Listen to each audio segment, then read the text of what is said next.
কেৰাহী গৰম কৰি মিঠাতেল দি দিছোঁ।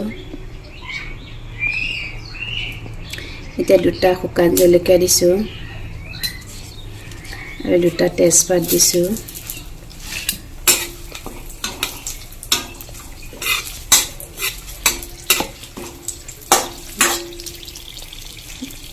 কেইটামান জিৰা দি দিছোঁ। ইয়াকে ভালকৈ লৰাই লৈছোঁ। এতিয়া মই পিঁয়াজ দি দিছোঁ।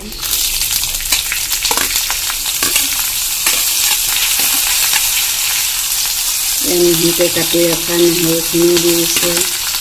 আদাও দি দিছোঁ। এতিয়া গোটেইখিনি লৰাই লওঁ।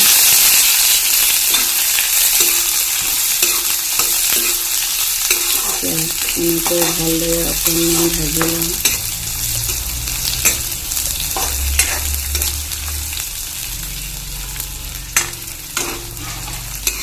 এতিয়া মই মগু দালিখিনি দি দিছোঁ।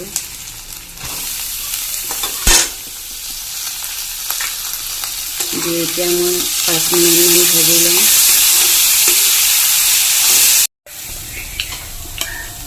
এতিয়া মই ইয়াতে বিলাহীখিনি যোগ কৰি দিছোঁ।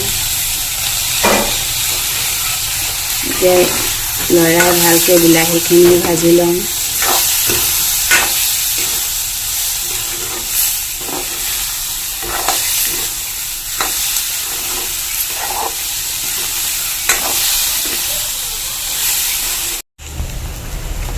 এয়া মোৰ ভাজি হৈ গৈছে। এনেকুৱাতে মই হালধি দিম। এয়া মই জোখ অনুযায়ী হালধি দিছোঁ। এয়া নিমখ দিছোঁ। নিমখ দি এয়া মই ভালদৰে আকৌ লৰাই লৈছোঁ।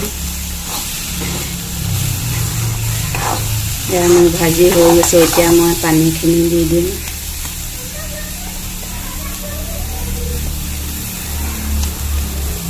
এতিয়া মই অলপ গৰম পানী দিছোঁ।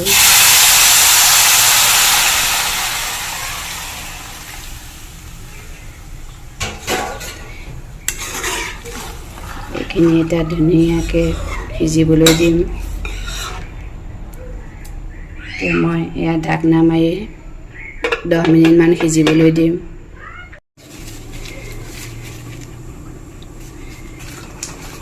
এয়া মই ঢাকোন খুলি চাইছোঁ। এয়া ভালদৰে মোৰ সিজি উঠিছে।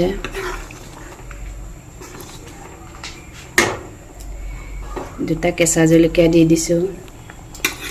কেঁচা জলকীয়া ফ্লেভাৰটো খুব ভালে লাগে। এতিয়া আকৌ 2 মিনিটমান উতলিবলৈ দিম। এয়া মোৰ হৈ গ'ল। ৰেচিপিটো চাই কেনে পালে জনাব। ভাল পালে লাইক কৰিব, শ্বেয়াৰ কৰিব আৰু চেনেলটো ছাবস্ক্ৰাইব কৰি ল'ব। ভিডিঅ' কৰি দিলোঁ, স্ক্ৰীনশ্বট মাৰি ল'লে হৈ যাব ধুনীয়াকৈ। হৈছে, পষ্টকেইটা ভাল লাগিছে।